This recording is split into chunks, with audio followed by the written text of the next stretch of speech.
Introducing National Streaming Sports, live and on-demand sports talk programming that you can access 24/7. For the premier sports talk experience, tap into our Roku channel. Start your mornings with Mac and Jack covering all the weekend sports action. Then pour a cup and enjoy all the sports you can drink on the Coffee and Sports podcast. At midday, talk sports from east to west on the Coast to Coast podcast. Followed at night by some hot girl talk with Prim and Proper Sports featuring Sonia Pearson. Talk boxing on the Gloved Fist. Yankee fans tune in for Start Spreading the News. And there's more on the College Sports Huddle and Sports Scope with Robert Butler. There are 20 podcasts in all and 70 weekly shows giving us a 3.4-star viewer rating. To find us on Roku TV, search for National Streaming Sports on the Roku search bar.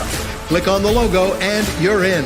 National Streaming Sports, live and on-demand sports talk for America. Good evening and welcome to another edition of the National Professional Sports Show. I'm here with J Train, B Strilla, and Bo Crouch. Good evening, gentlemen. And good evening, one and all that are watching us tonight. Hope everybody's doing well on this Wednesday, the final Wednesday of May 2025.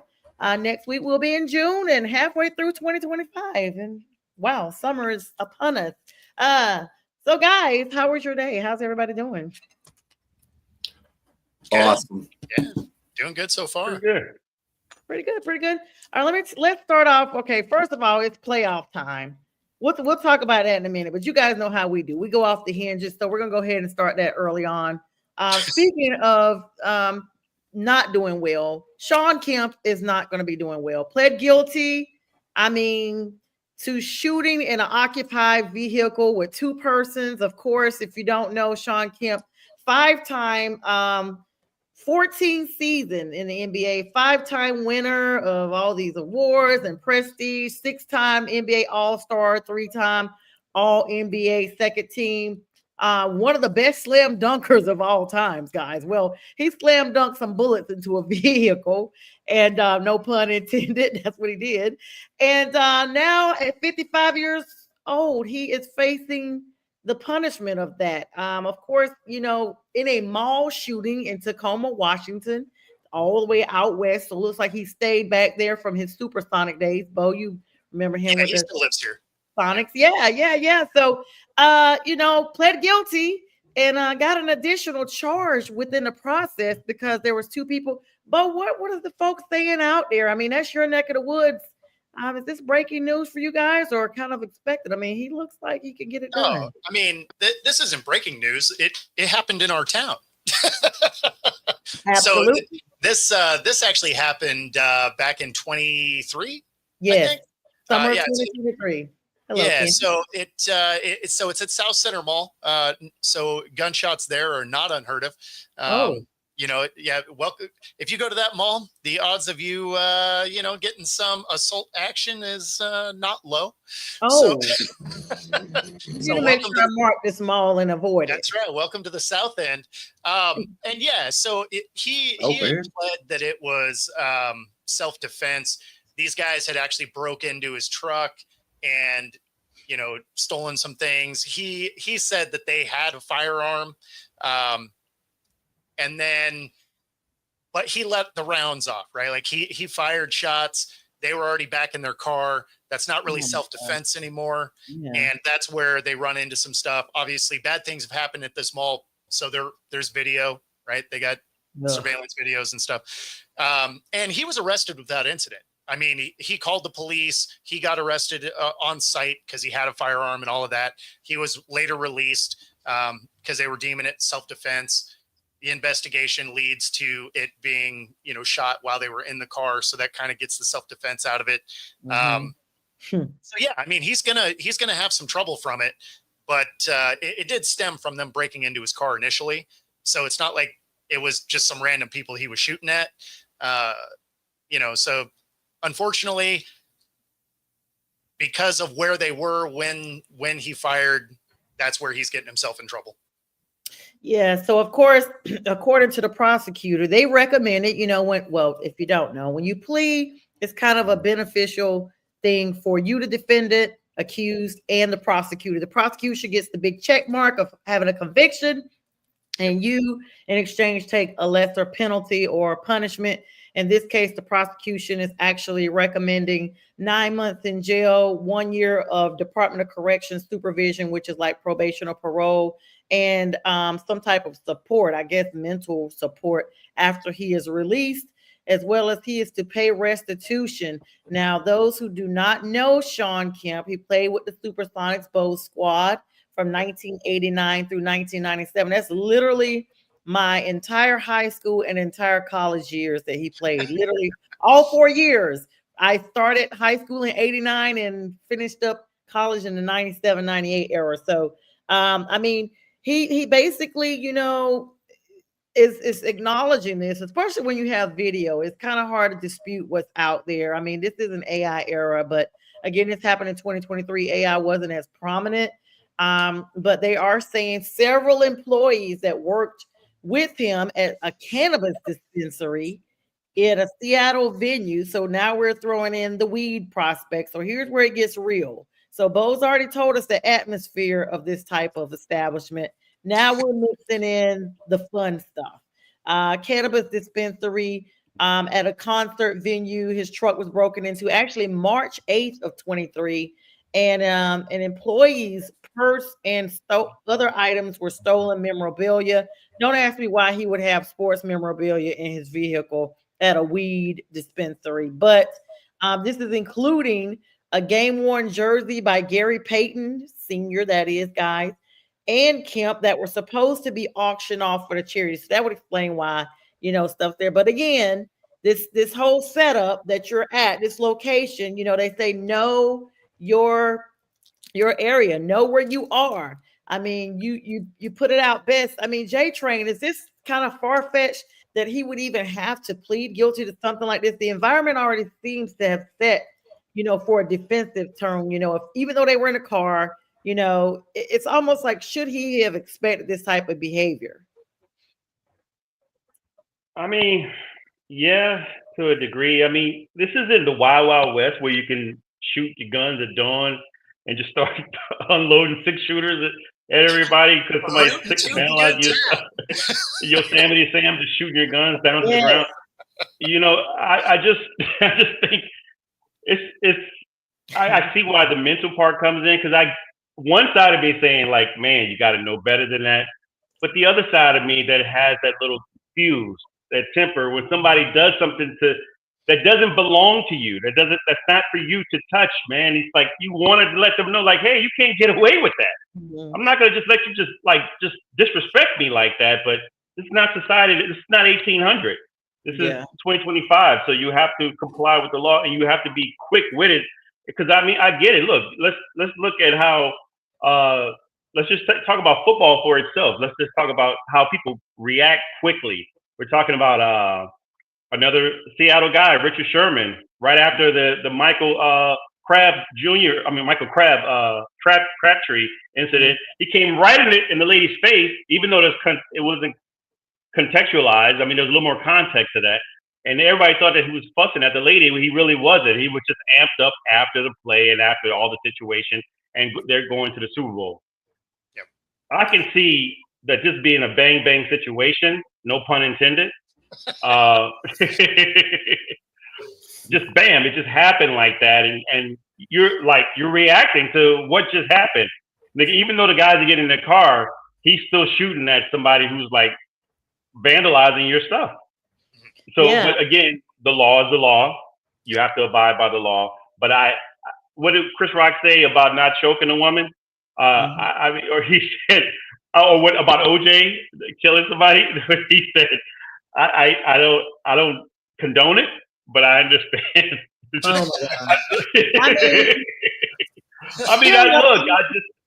the fact that it happened.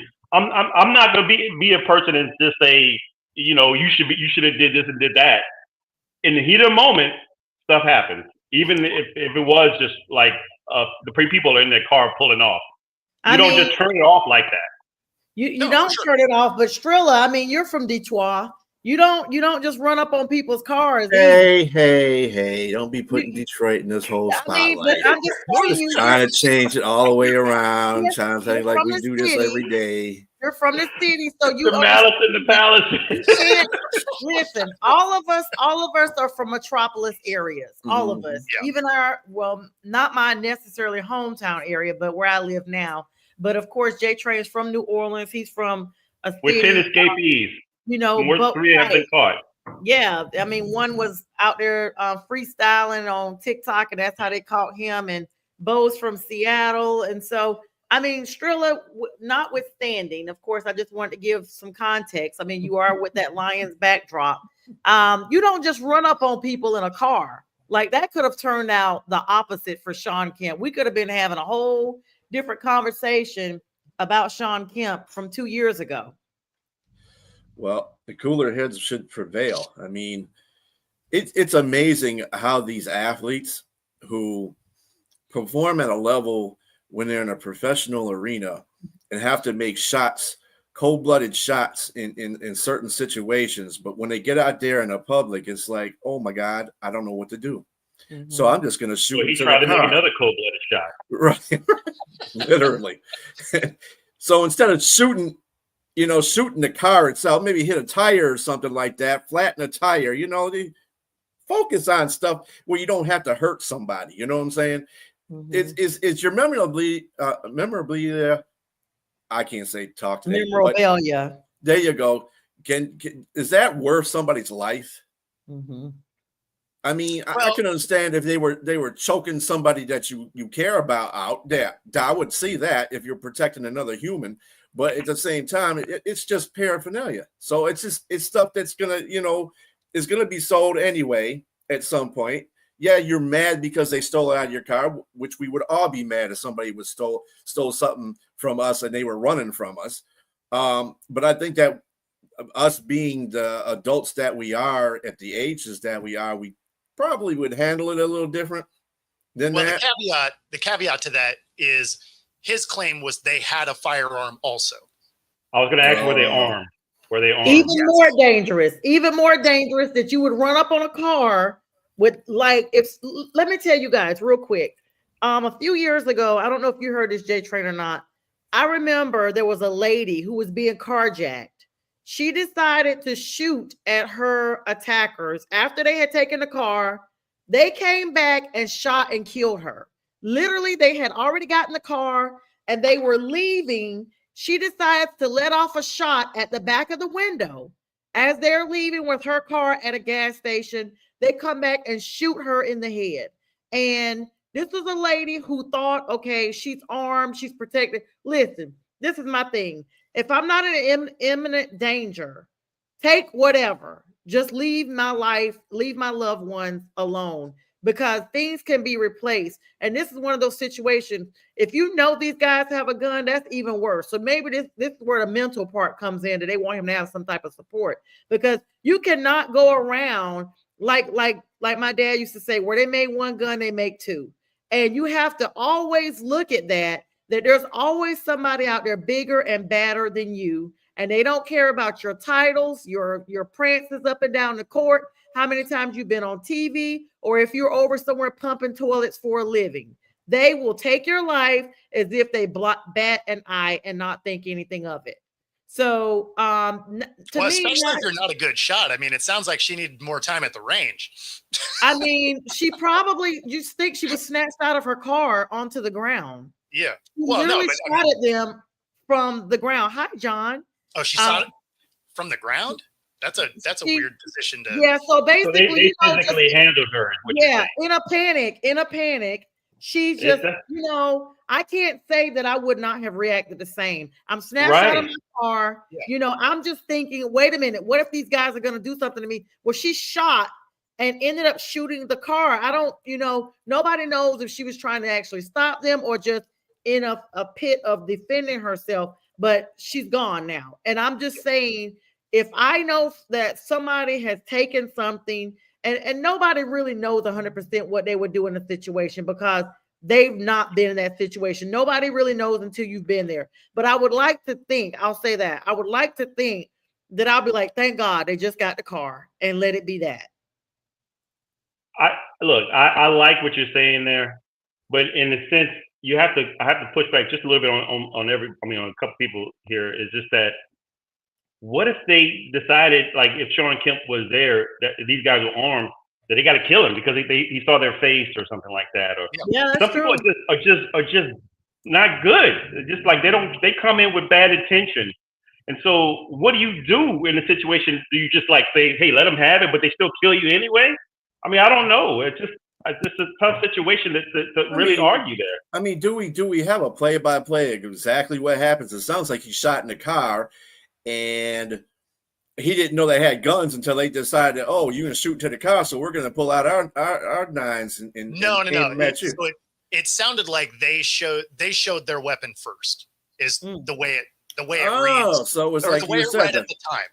Oh, which is shoot why, out the OK Corral. Okay, I got well, you. and that's why initially he was taken downtown and released without any charges, because at that point it is viewed as self-defense, right?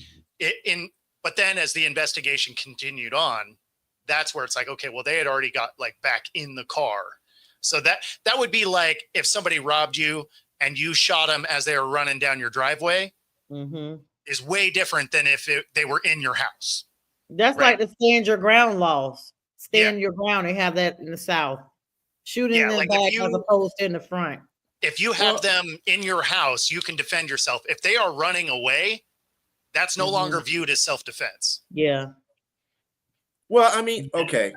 Let me take the situation a little bit. And I know those laws. That's so skewed.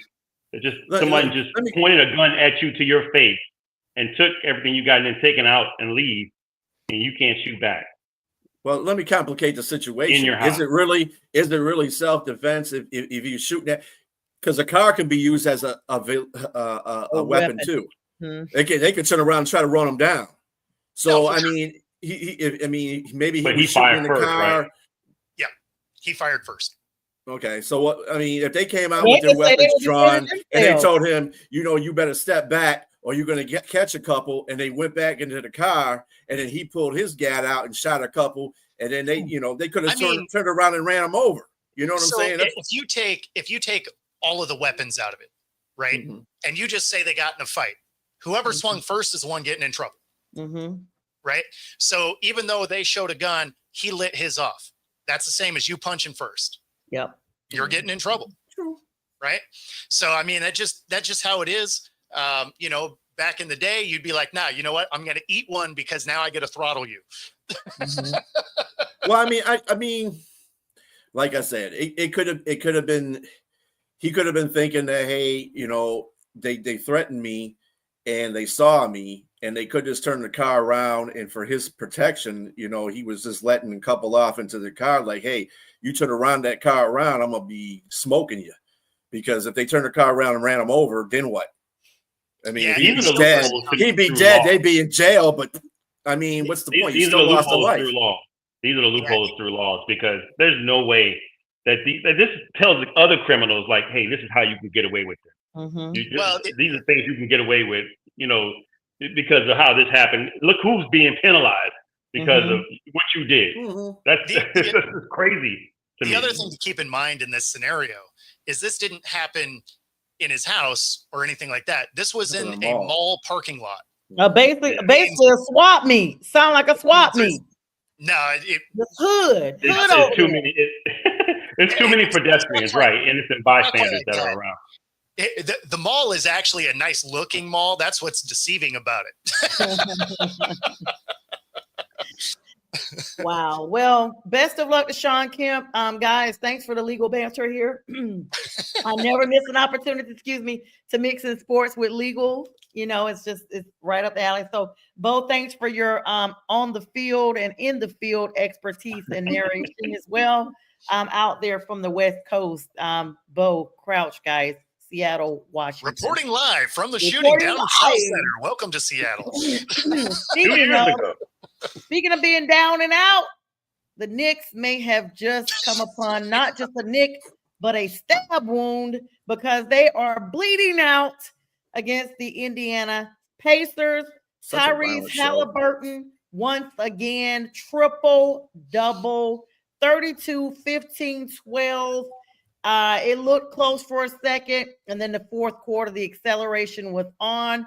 Tyrese making without a turnover, guys. That is an NBA historical record for a triple-double to come in place without a turnover. And the Knicks may be going home tomorrow, guys, when they meet up 131-21. Is this a game? I mean, the Vegas folks, the goons, they're out basically saying, hey, there's no way. Jalen Brunson, 31 points. Tyrese, of course, 32 points. But despite all of that, those two were the headhunters for both opponents, both teams. Close quarter number 1, close quarter number 2, close quarter number 3. But those little points, those little edges added up in that fourth quarter. And even though there was a 30-28 scoring, the points overall added up from that first quarter when they got out to that 7-point lead. The Pacers is who I'm speaking about, and they just added on from that point on. Guys, are we looking at a delay of the inevitable, or does New York pull this one out? We know what the stats say, 3-1 deficit, 93% of the teams never come back from it. Is it time for Spike Lee to head on home and have his repass? I mean, yeah. I mean, just when you look at the stats of a team that's gone up 2-0 in the conference series, they're 76-6. I mean, the odds of you coming back just from 2-0 is low. 3-1 is really just not going to happen. But the Knicks, they just don't have the speed to stick with the Pacers. And by the end of the games, they've looked gassed. They don't have the pace. They can't keep pace. They can't keep pace. Fun with puns all day today. But yeah, I mean, they can't keep up, and it's and they don't really use their depth very effectively, right? Like they keep their main guys out, and yeah, I mean, their depth isn't good, but they don't use them all that much anyway. So they just can't run with them. I think this OKC, Pacers matchup, although not going to be a great ratings getter, is going to be one of the fastest paced finals you probably have ever seen. I love the use of pace. I mean, right. J-Train, do you agree with this? Yes, unfortunately. And to piggyback on to what Bo said about the 76 and 6 record, that's just for any team. But for those home teams that are, there's no team ever has come back and won to lose the first 2 games. So the odds were insurmountable in the beginning already. So it just looks like it's a done deal. They may give one more game. They have a little bit of hope, but I think 4-2 at the most. But it looks like it's going to be 4-1, a gentleman's sweep. I mean, Skrilla, they're going back to the Garden. Sorry about that, Bo. Oh, you were saying something? Yeah, well, I mean, it's funny because this Pacers team seems like they have a date with destiny anyway. I mean, there are, for teams to come back in games where they're trailing by 7 and with 50 seconds to go, we're 4 and 17-02. 3 of those times are the Pacers this postseason. I mean, that's just a wild stat. That's definitely a wild stat. I mean, Skrilla, they seem to, I mean, you guys talk about a gentleman's sweep. I mean, are we really, like, is the verdict really out? Like, are they able to not come back at all? Like, could they really, this game was not a blowout. Like, they've had some close calls. Let me tell you something about this. The Knicks are not handling this series. They're not going to win this series. You might as well color them done. The Pacers have put everything on them. And I said, Knicks are really handy in any of the series they have played so far if they're down by 20. Hey, Pink. They did not. I said the Indiana Pacers, I was saying yesterday, Indiana, don't let them go down by 20. That's all you don't have to do. I think at the most they were down by, 10 points? At the most, I think it was, or they were up by 10 points, 15 points at the most. I said, just keep it right there. And as soon as as soon as I said that, they came all the way back and tied it. I think it was at 96. They tied it. And then they went on. They just went on. The Knicks are they're tired right now.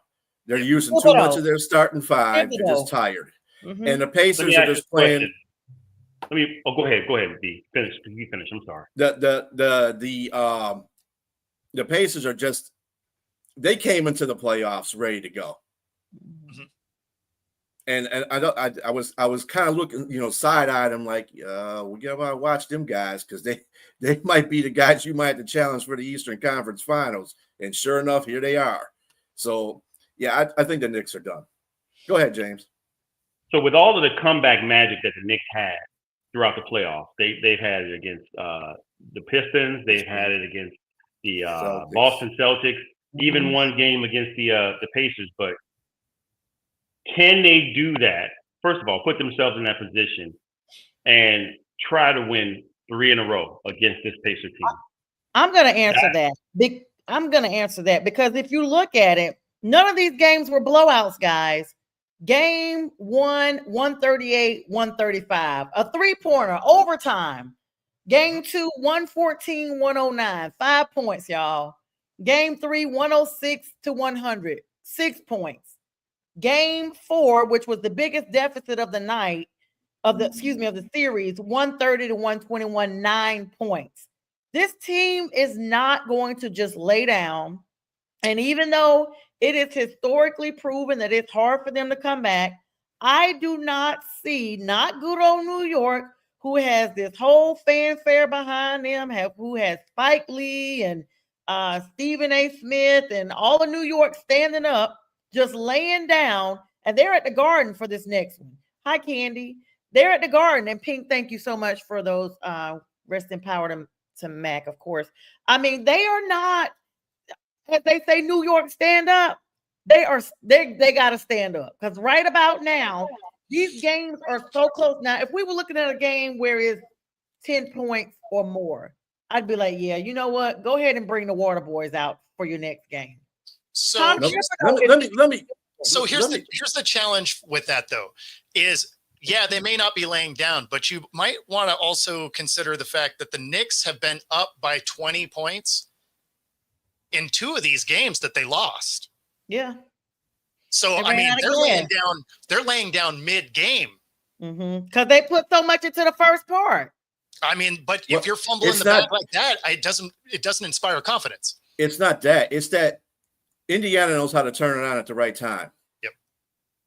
And that's exactly what they're doing in every one of these games. Even when the one that they lost, they still had a chance to win that game. But you got the precedent was set in the first game. It was set in the first game. This, and the sign that was a universal sign of saying we're going to win this series. That's know what the big difference maker is? Bless you. When New York goes up for their baskets, there's nobody there to grab their rebounds. There's nobody there to make the assist. In the comparisons with these two teams, Indiana for assists has 29 assists in this last game compared to the Knicks only 17. That is big. That is big. Nobody's in your red zone to grab your rebounds or to catch your passes and make the plays. They did actually tired. They are offensively tired. Well, the Knicks actually did pull down 44 rebounds to the Pacers 33. It's not even about the stats at this point with this team. It's how they're using these rebounds and these assists. That's what they're doing. Indiana is just moving the ball and being quicker on the run than the Knicks are. And the Knicks are and the reason why the Knicks are even in this series up to a point to the certain times of the game is because they have a talented starting five. But after that, it goes, and then when they had to put somebody in there, that just makes the whole starting fives, they play go a different route. They played the Celtics extremely hard. They are worn out.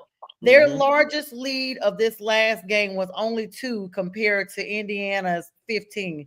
They are tired. We talked about how Tom Thibodeau does not bring out the vets. And let me ask you guys, does not rest the vets. So let me ask you guys about this. Last night, there was a call that was done. Thibodeau made the challenge and successfully won the challenge, but in the end was reprimanded by losing a timeout.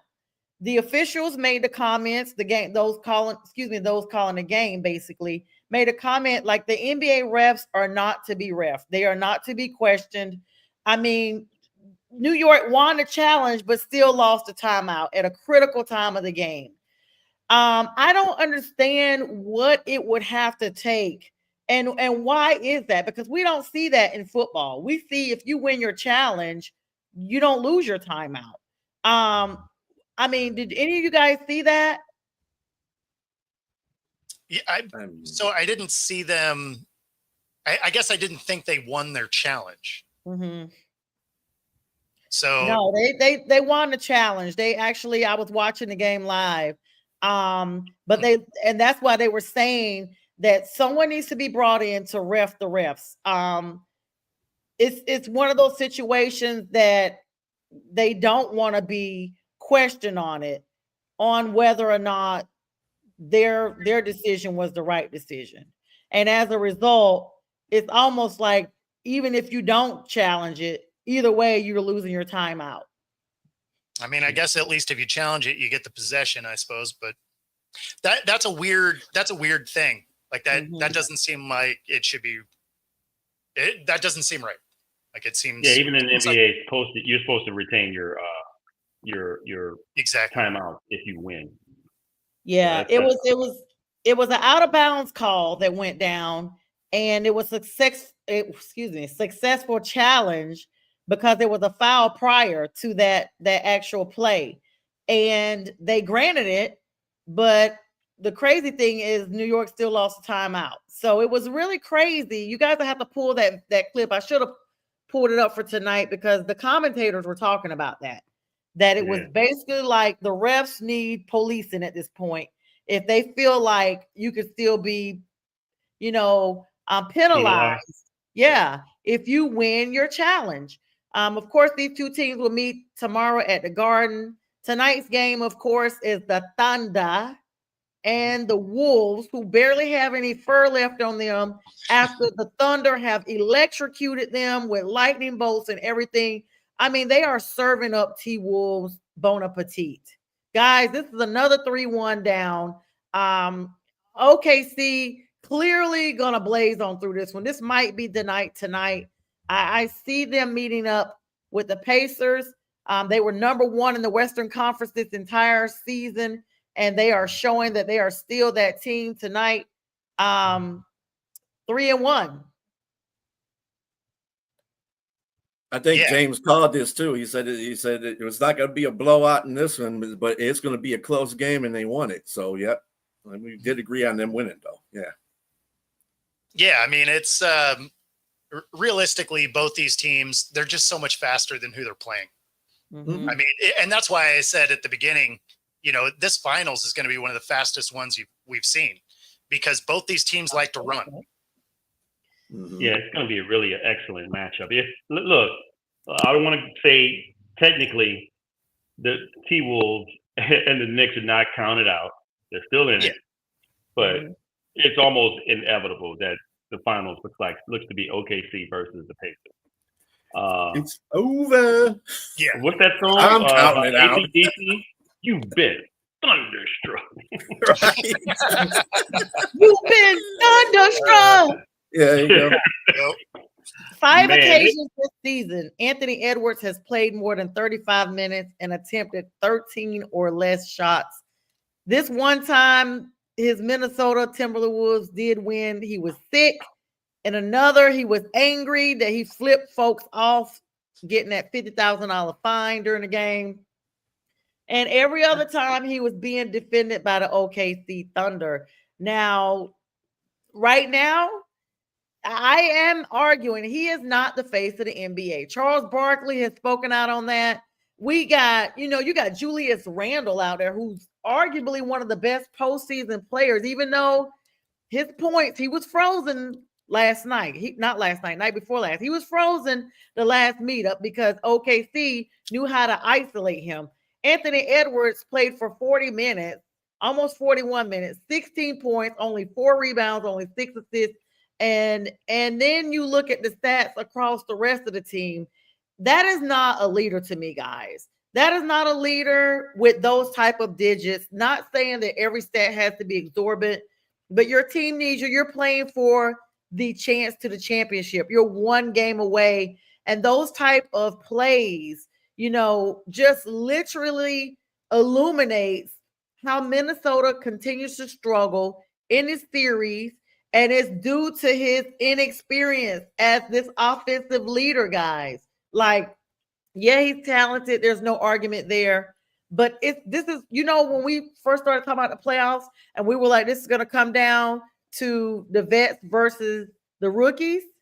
Well, here you have it. Front stage, curtains pulled back. Yeah, well, that's exactly what took OKC out last year was inexperience. They got through this exact hump last season. Mm-hmm. Mm-hmm.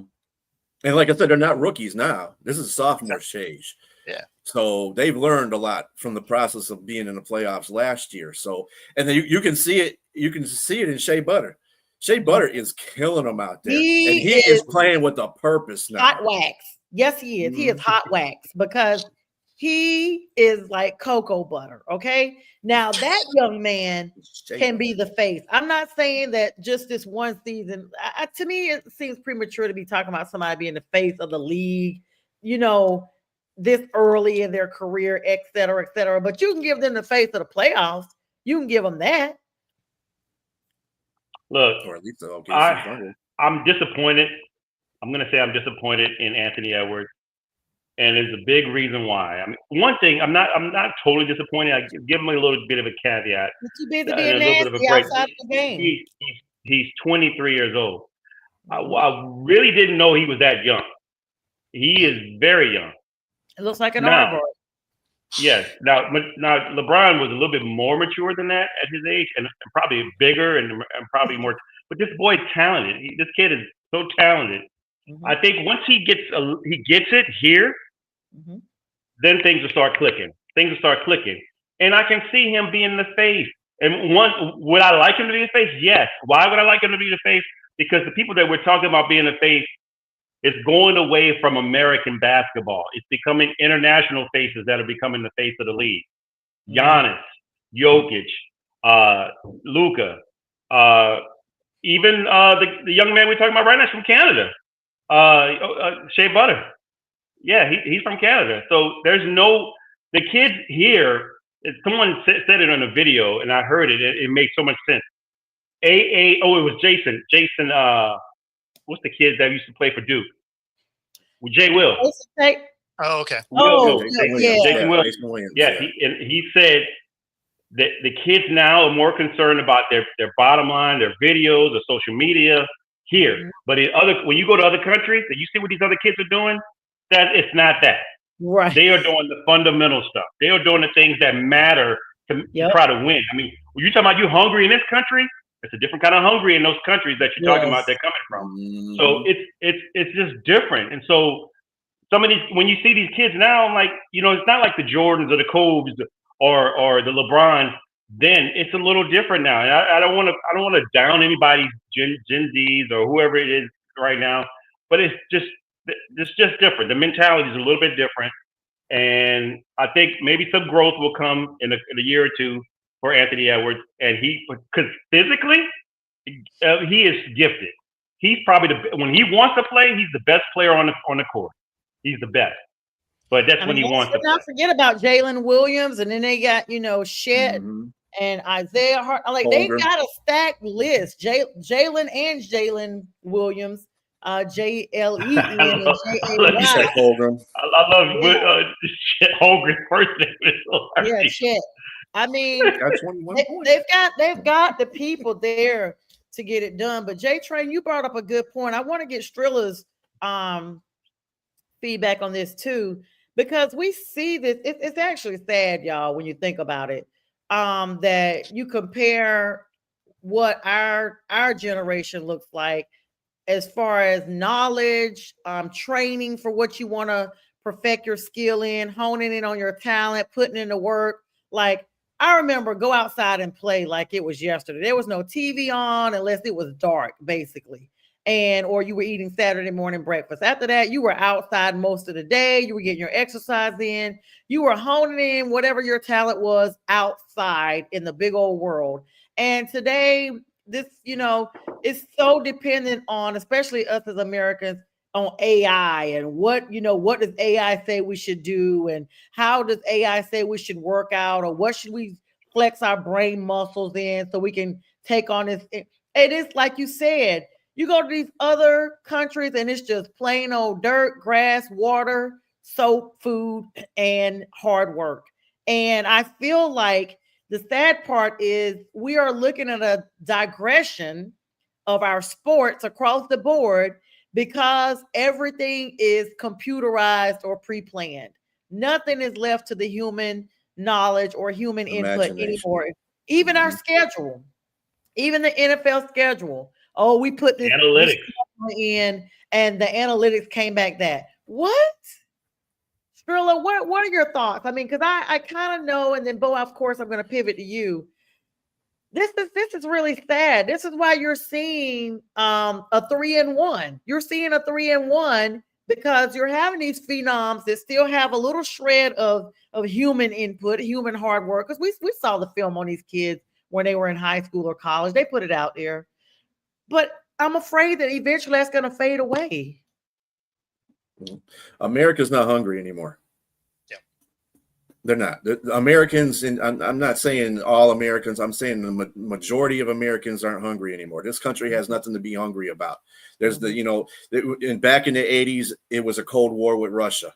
And the hockey team, beat the Russian team. Everybody was excited. It was USA, USA. Now it's a mockery.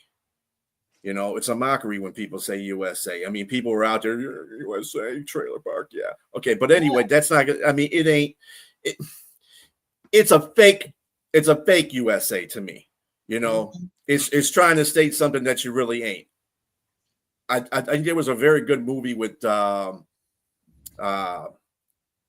Daniels from Detroit. Actor.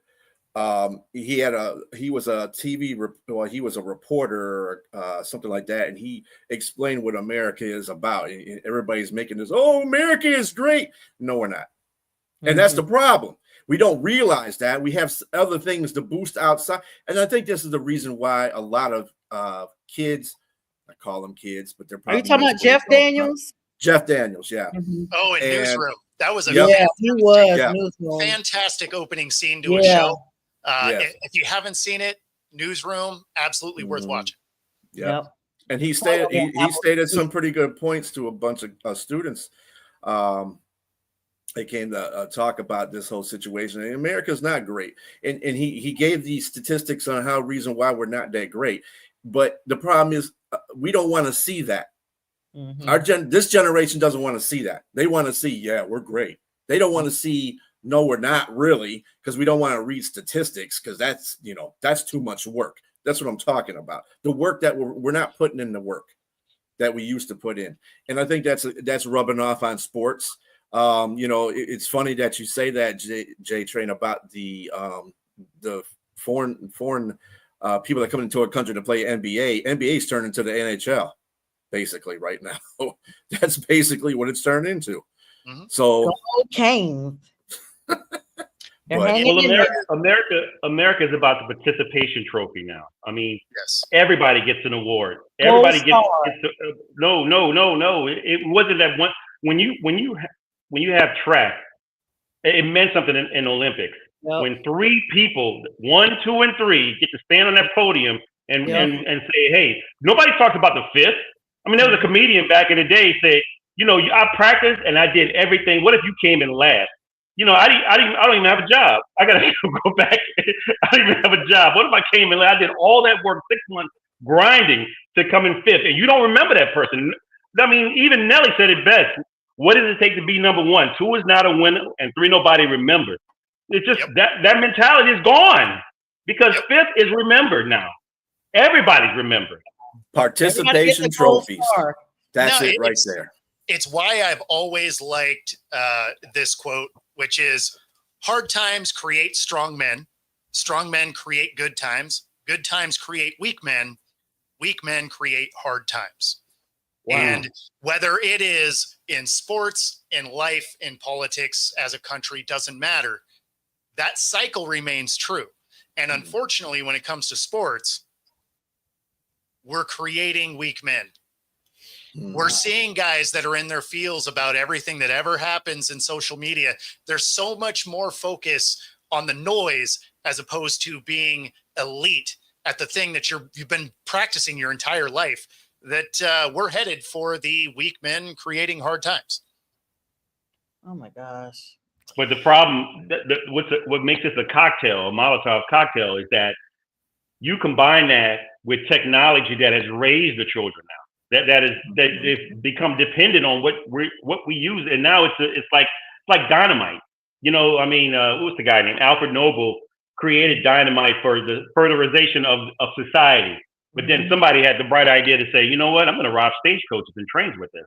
Yep. And so now that technology. It's the same way. It's no different. It's just the way you perceive things and how you utilize it. I mean, internet is a great tool for a lot of things. I mean, I use YouTube for a lot of stuff, but you can also use it for some other things that dark and everything else. You know, so it's just depends on how you perceive it and what's raised you. Like we said earlier, some of those kids probably didn't have social media in other countries, or they were too poor. I mean, I don't know. I've never been there, but you just see the fruits of it when they come here. They're hungry. They're hungry. I mean, we have become the Jetsons without the flying cars. You know, I always remember being a kid that the Jetsons was one of my favorite cartoons. And I just remember watching it like, I wonder one day will we really have flying cars? I'm sure they're coming. There's been some tests out there. I mean, we have airplanes. So, I mean, that's akin to a flying car. But all I the just stuff. still want Rosie. Like, come clean my house and cook for me. Can I get that's right. Can I get Elroy, Astro, whatever his name was? I mean, just waking up knowing they could shower you and do everything for you while you just stood there was amazing. And then your breakfast is there and then you're out the door. But I mean, I'm really afraid of that, guys. I mean, it started out with, you know, self-checkouts. I'm really afraid of us being removed. So you'll speaking of self-checkout, you'll like this. It's a small segue, but I was at I think it was a Fred Meyer, might have been a Safeway, one of the two. But I was doing self-checkout and I had a bunch of produce, right? And doing produce is annoying, right? Because you got to like try and find the numbers and whatever. And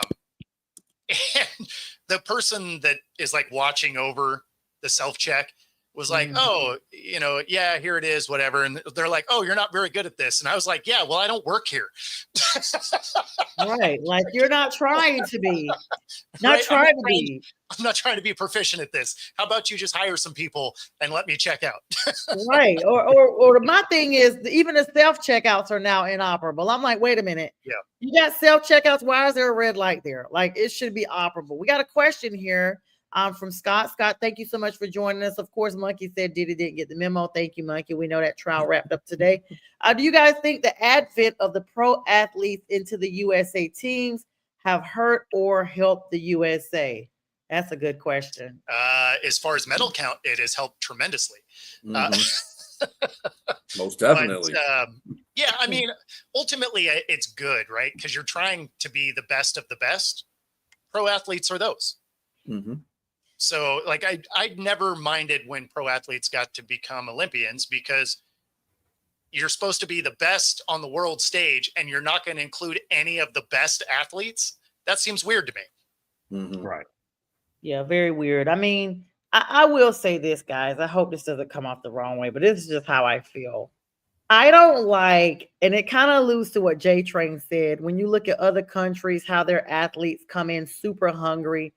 I don't like when our own children, our own talent does not shine through and we have to look outside to get winners. We have to bring people from Japan. I mean, I think about it with Otani. I think about it with the baseball league. Most of those players are from the Dominican Republic. Like, it's so strange to me and this doesn't, I'm not prejudiced in any way. I'm just saying, if we bring those players in, what is wrong with us not cultivating our own people right here at home where they too can be just as successful, if not more so? Well, Because America is lazy. Michael Jordan had the best quote during an interview. He said during his era that you had to go out and prove something before you got paid. Now you're getting paid on potential. So these guys are getting $100 million contracts on something they haven't even done yet. So you lose some of that work ethic because you don't have to work hard. They had to work extraordinarily hard to get paid. That's like doing this, right? Doing this is one of the most painstaking things if you're not already famous, right? You have to grind and you have to build something before you can ever get advertising dollars, get paid or anything like that. So that's something that a lot of these athletes aren't having to deal with anymore. And so, it takes away from the work ethic. Yeah, definitely takes away from that. Strilla? Yeah, I think it's that. And then those same athletes that are getting paid ahead on their potential are the same ones that throw a fit when they don't get paid. Exactly. And that's just the whole generation, this generation here in a pickle jar. And there it is. Good times creating weak men. There you go. I mean, I always say I wish I could just suit up for the NFL. I'm glad I'm older. I just wanna suit up for a game one time. Just put me in a uniform as an NFL player. Put me in, coach. I don't want to be sacked. I'm gonna run away from the sack and then just go ahead and exit out so I can get my millions of dollars and know that I played, because that's what it is. You know, it's you get $1, you get $1 million, you get $1 million, and that's pretty much it. And basically, like Scott said, wanting to get paid for sitting on the couch and doing nothing. I mean, we are clearly, video game microwave era. Yes, Scott. We got about 7 minutes here left. Let's talk some NHL news. Yes, let me tell you, the NHL is mirroring the NBA playoffs almost to the T. Congratulations to my Florida Hurricanes who are hanging in there, 3-0. Got it done over the Florida Panthers. I have to make sure when I say that I don't accidentally mix those two up, because everybody knows the NFL team with the Carolina Panthers. I mean, they are going back to Raleigh. They are about to be playing in Raleigh. And, hopefully the home, I don't know, you don't say court, home arena advantage gets it done. I was in Charlotte this past weekend, and I literally stayed right above the arena there, but the Hurricanes play in Raleigh. So Raleigh, the capital of North Carolina, the greatest state of the 50, don't forget it. And, and you're home of your Super Bowl 57 champs. You've heard it here first.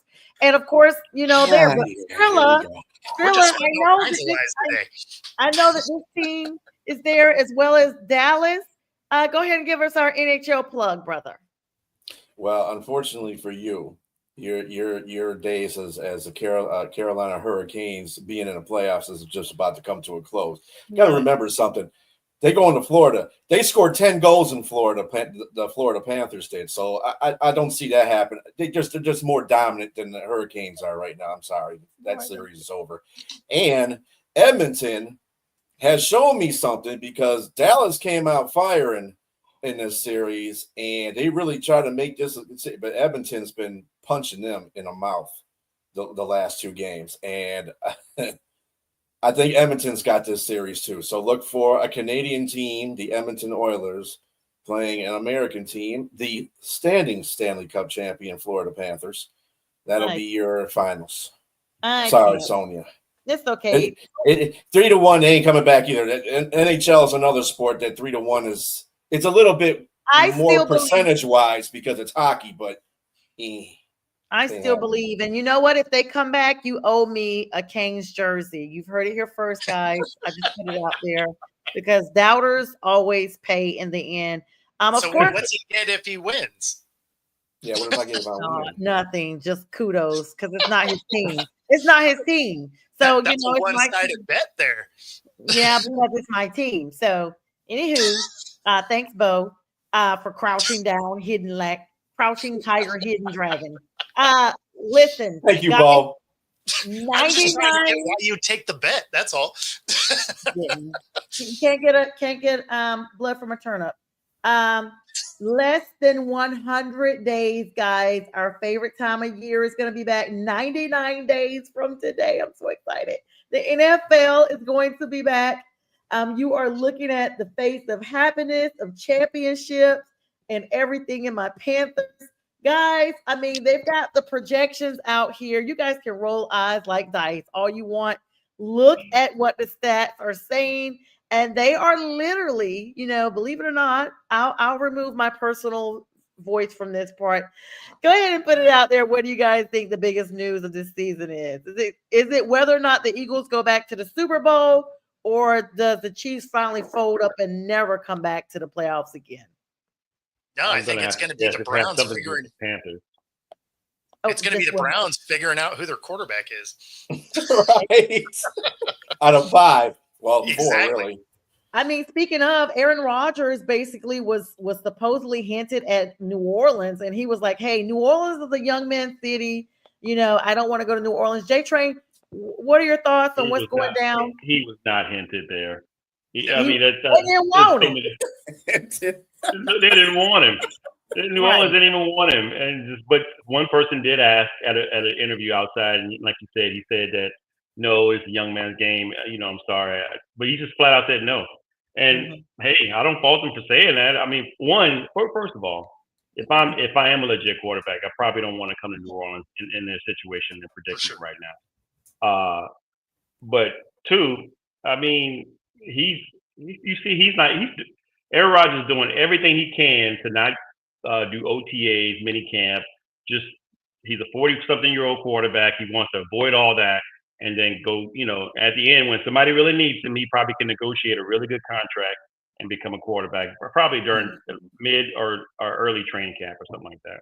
I don't know. He is rumored to have possibly be retiring as a Packer. I don't know. These folks retire and come back in 2 seasons. You just like, dude, what are you going to do?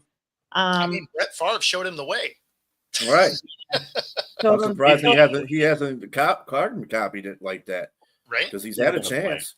I don't know, guys. I mean, he's definitely out here. Yeah, the Vikings still out there dangling, as long as he stays, up in that area. Speaking of, we got the first look at the NFL FPI ratings for the 2025 season. Let's run through the top 10 teams. I think they really have this incorrect, but I stand corrected. Number 1 is the Eagles, Chiefs, Ravens, Lions, Bills, Commanders, Bengals, Packers, Chargers, and the Rams are the top 10 teams. I don't know who did these rankings. They're garbage. If they're trying to leave out the number that they put my team at, I will not say the number on air because it's. Oh, go ahead and say the number. I don't want to. It's trash. Hey, it's trash. So you say there we go. I don't want to. I'm assuming Panthers weren't on there. Bo, no. You guys forgot I have mute power over here. Monkey, have a blessed night. Monkey is now leaving us for the night. Be blessed, Monkey. Yeah. So anywho, what are you guys' thoughts about those top teams? I mean, the Bengals, who have put all their money, are at number 7. They put all their money into their offense. They don't have a defense. That's why I was like, who put these rankings together? Goodbye, Monkey. You can go ahead and log off now. Go eat your supper, Monkey. We're not 32. Thank you. How do you remove Monkey from out of here? How close are you to 32, though? We're not as close as we're a little bit closer than the Lions are. But don't start that, Bistrilla, okay? Because I'm just asking. OC and a new DC. I want to know what y'all think about the number 7. I asked you guys about the Bengals, a nice neutral team. So angry. I think the Bengals are probably appropriately placed in the top 10. Their offense is really not the problem. Their defense, but they may have an opportunity to. I mean, if they score 40+ points a game again, you should win games if you're scoring 30+ points a game. Absolutely. Yeah, the fact that their defense the entire defense makes the same cap hit as 3 guys on the offense, I'm going to go with they better score 45 because they're not going to win any other way. I noticed the people who were not throwing the jabs at me, and I appreciate you. Your team is ranked number 21 for one team. This person knows who they are. They're on the live. And the other team must be ranked below 30 because I don't even see them. Oh my gosh, I need to make this bigger. Like they're not even, oh my gosh, I really don't see this person's team. So I'll text you guys what this image looks like later so you can see, but we won't talk about this team. But they're below or comparable to where mine is. Monkey, I told you good night. I say good day. We should all say good night. We're at the 1 minute. Yeah. We're out of time.